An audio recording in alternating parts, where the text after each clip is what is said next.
segment, which of course is today's talkers. Yes, and this talker has been, a lot of people are talking about it. It has to do with baseball and a song that missed, I would say, all the notes. Yes, last night was the home run derby, and while Teoscar Hernandez has become the first Los Angeles Dodgers player to win it all, good to him, right? good to him. Yeah. Everyone is talking about something else, though, that happened even before that event started. Yep, they are still talking about it, and we're talking about the national anthem. And it's garnering a lot of attention, and it was sung by country music star Ingrid Andress. Her rendition of the Star Spangled Banner, let's say, left quite an impression, but I'll let you guys be the judge of that. Take a listen.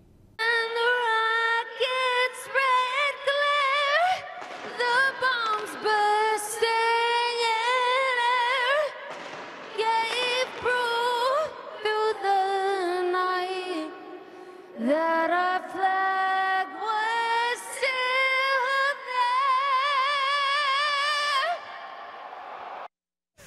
there. It's still there. It's still there. But that was certainly something. Yeah, I'm like still cringing a little bit. Very unique, to say the least. Don't think I've heard a version like that before. But as we talk, we're not the only ones talking about it. As we mentioned, everyone is talking about it. So it has created quite a social media stir, I would say, online. A lot of people criticizing the performance.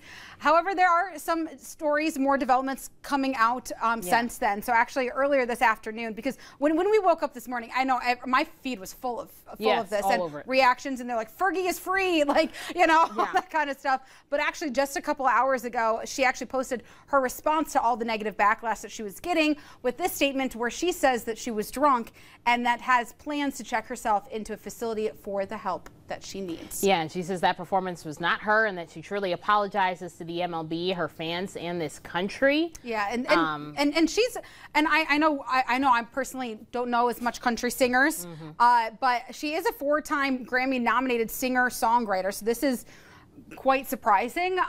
And if to be nominated, you have to have some sort of talent, and clearly last night was not her best, and now I guess we're understanding a little bit why that is. Can I give my quick take? I will say, you know, I was definitely, I was not, of course, everyone, we all know it was not the best, but of course, if you have all these accolades, there's no way that you're not a great singer. Right, absolutely. It wasn't her best performance, and I said, you know, people get very nervous when you do that, because this is a song that everybody knows. This is a song that everyone is singing with you.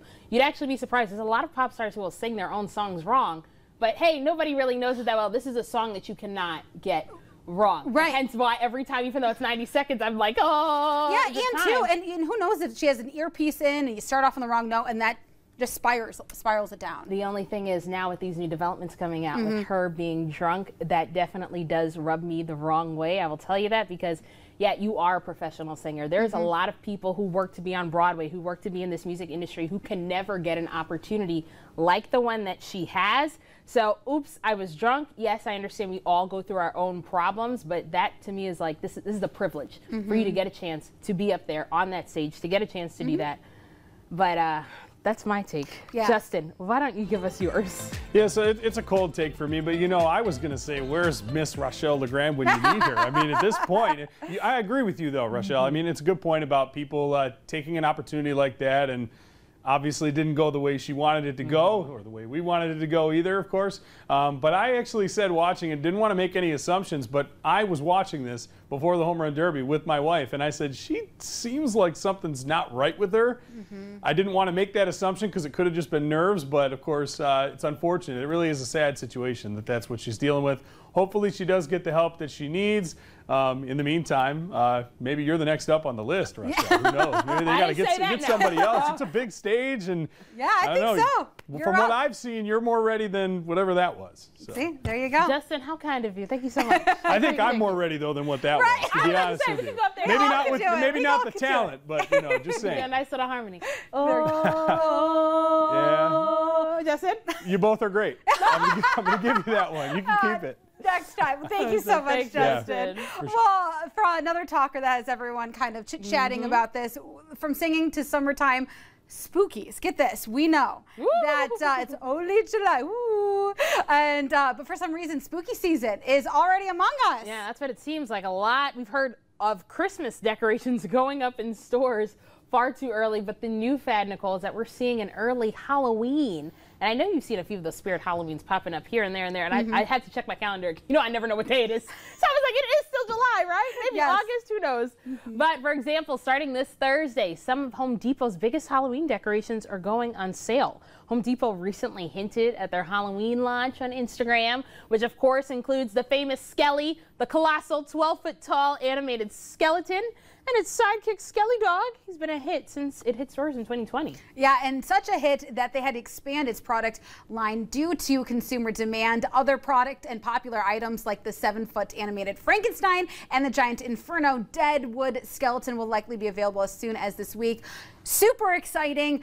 I know I'm a big summer girly, so it's hard for me to like, because I also love fall. I also love spooky season, but I'm like, don't rush me. Let me get my tan, let me get my sun, let me go to the beach. But I mean, it is exciting when you get to see like the fall. I love spooky season, figuring that out. But I will say though, there is a house in my neighborhood. So every time I go for a run, I see they have not one, but 3 of those tall skeletons year round, and they're always decorated. So right now it's 4th of July, so they all have their little patriotic stuff on. Yeah, it's really cool. So, I mean, maybe it's a year-long decorations, but yeah. It is. Well, Home Depot isn't the only store that does this. Like we said, Spirit Halloween locations already popping up, and this trend is called Summerween. It was made popular by a Disney TV series called Gravity Falls, where their citizens of their fictional town love Halloween so much they celebrated it a second time in the summer, like Christmas in July, Halloween in July, Halloween in August. Yeah, all of it. Well, I know Michael's and Joann's, they have Halloween stuff too. And I used to knock you for that, but now I understand. No, take your time. Take your time. Take your time. Take your time. All right. Well, you know what? We are wanting to speed up time.